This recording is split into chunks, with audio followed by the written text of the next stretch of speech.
Tahniah kepada Puan Maimunah, salah seorang penyimpan emas saya yang dah buka akaun emas untuk anaknya dengan alihkan hampir RM10,000 dan telah dijadikan sebagai simpanan emas. Ramai yang bertanya saya, Cik Nik Kamal, sejak umur berapa kita boleh buka akaun emas untuk anak? Jawapannya ialah sejak anak itu dapat surat beranak, terus kita boleh daftarkan akaun emas untuk anak tersebut.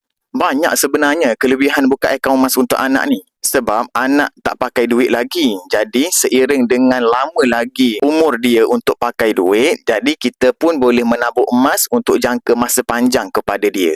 Dan biasanya ultimate simpanan emas untuk anak ini ialah bila mereka besar nanti tidak perlu kita buat pinjaman PTPTN untuk mereka. Kerana simpanan emas sudah pun tersedia sebagai dana pendidikan kepada anak-anak tersebut. Jadi bagi ibu bapa yang nak buka akaun emas untuk anak, saya sedia bantu. Boleh tekan pautan di profil ataupun terus hubungi saya.